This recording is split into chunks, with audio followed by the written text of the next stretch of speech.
Hello everyone, welcome back. Well, today what I would like to talk about is transportation in the Philippines.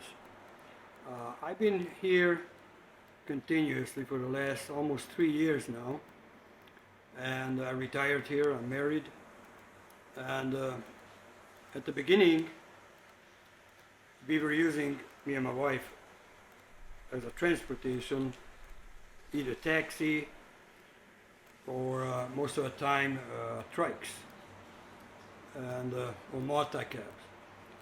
Now, if you at least, I'm 6 feet high, if you're at least 6 feet tall, you will find it difficult when you're here in the Philippines, or if you're already here, you already experience it, going in a trike or a multi-cab, what you crushed in like fish in a can, and you have to sit like this, and people can't get out between the other side sitting facing you. There's just not enough room because your legs are too long, and it's very uncomfortable to get in and out. The trike is the same thing, and I find it very dangerous to travel with them.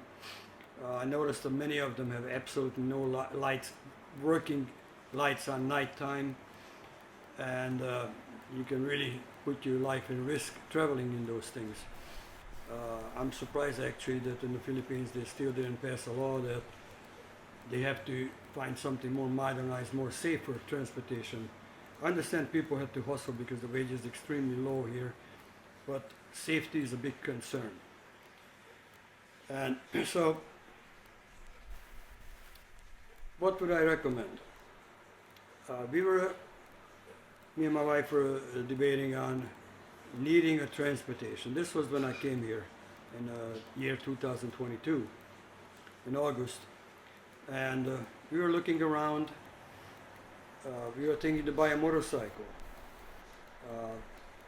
I rode motorcycles many times in the past. I'm not afraid to use them even now. I'm 67 years old, just about. This month I'm going to be 67. But still, one of my passions is to ride motorcycles. But here in the Philippines, it's a different game completely. Extremely dangerous, and on a daily basis, people dying by crashing into other one, and no kind of problems. People not using the proper shoes, they're riding with flip-flops. Sometimes you see on a motorcycle, on only a 155cc, 4 or 5 people and 50 kilograms of rice, a sack of rice, and grocery bags on the side. So if something happens, there's no way they can stop. Also,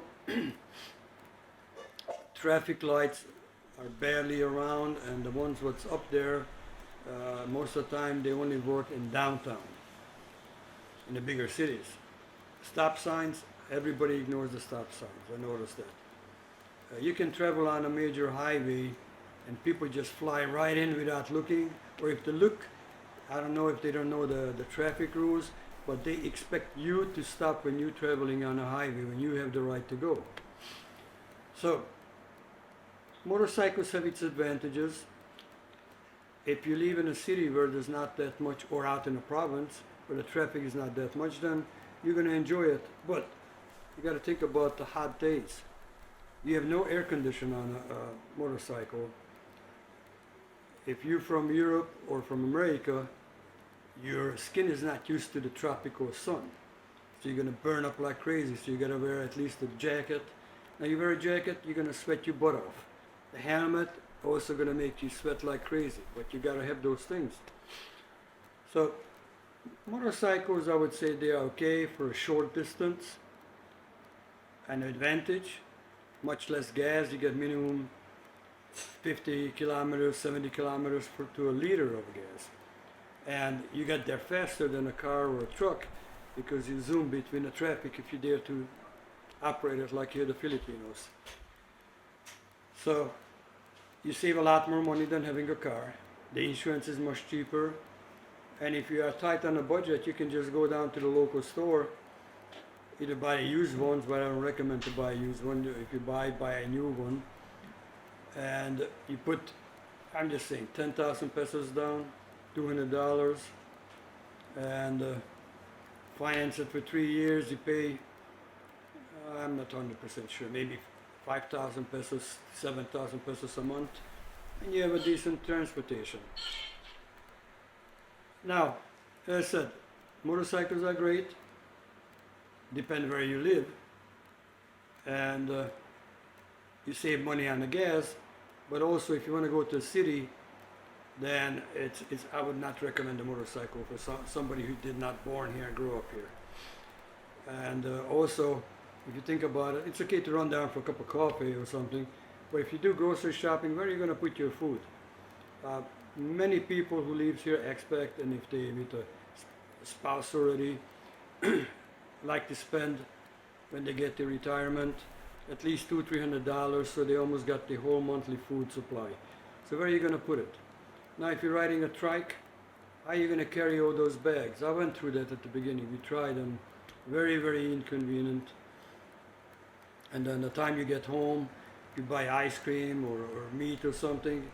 Could be an hour at the time you get home. By that time, the meat can get smelly, the ice cream thaws out.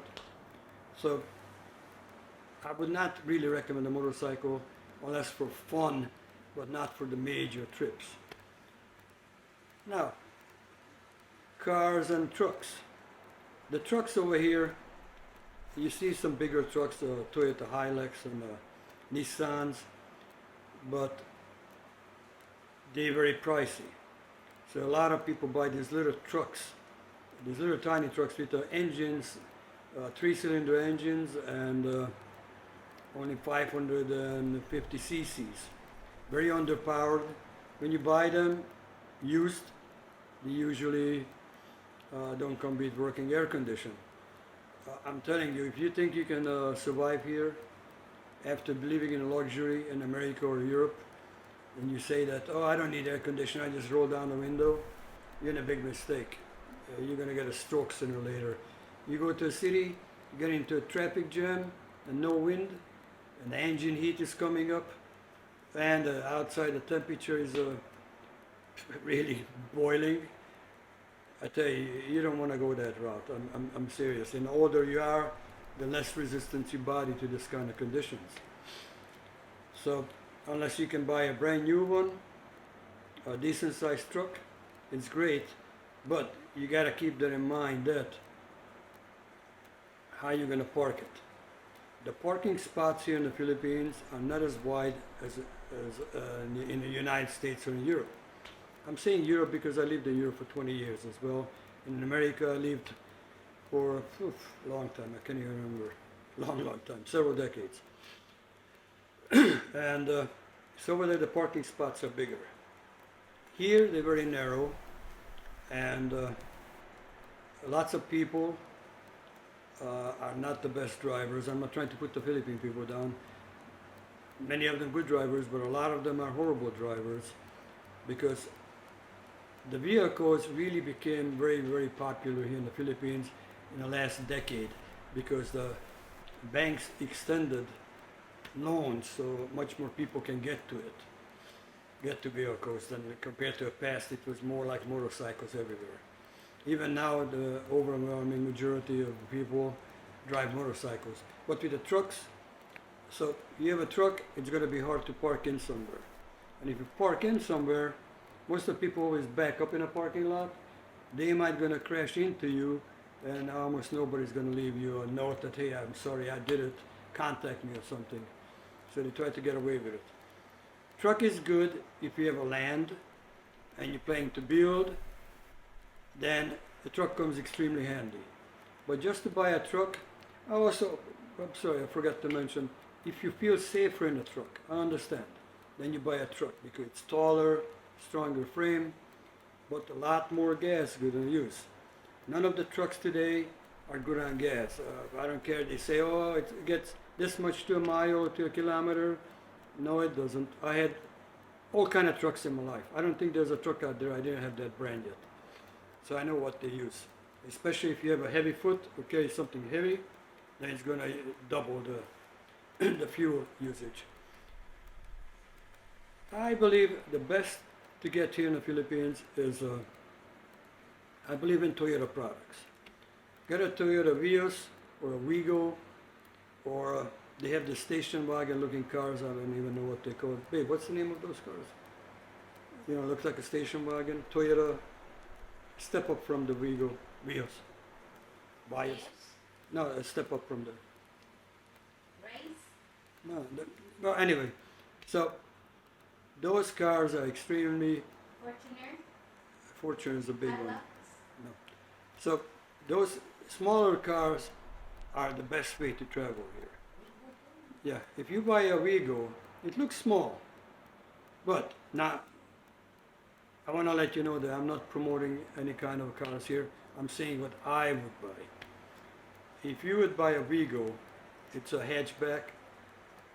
4 people can sit in it pretty decent, comfortably. And also if you do your shopping, when you get your money, you can fold down the rear seats and you can fill it up easily. Air conditioned, automatic transmission, they're perfect for this kind of thing. And great warranty on too. Now I bought a truck here, Suzuki, and it's pretty good on gas. It's 4-cylinder, but if there's a reason we bought the truck actually, because we have plans in the future why. But to start out, if I would do it again, I wouldn't buy a truck at the beginning. I would buy a little Vigo and zip around with that. Get air conditioned, automatic transmission if you wanted that. Other thing too, I wouldn't recommend to buy a manual even if you're good at it. That's why I have manual. The truck came with no other option. It's a killer in a city. You go, stop, go, stop, go, stop. How much more comfortable you put your arms on a armrest or the other seat and just accelerate and brake. Accelerate, brake is automatic transmission. With the manual, you work your butt off. Non-stop have to go and shift and shift and shift and shift. And if you're not good at it, then you're going to burn up the clutch very fast and it's going to cost you a lot. So, also they sell these little, what are these called? Tuk-tuk. I think they made in India, and another country, 2 places, in Italy. And it's like a motorcycle in the front. It's covered. What's the nice part about it? It's covered. It has 1 wheel in the front and 2 in the back. So some of them comes with 1 row of seat. Some of them comes with 2 rows of seat.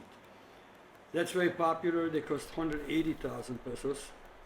But the danger with them is that you want to make a sharp turn, they flip. You can actually see, I don't know if you know the guy, the British comedian, Mr. Bean.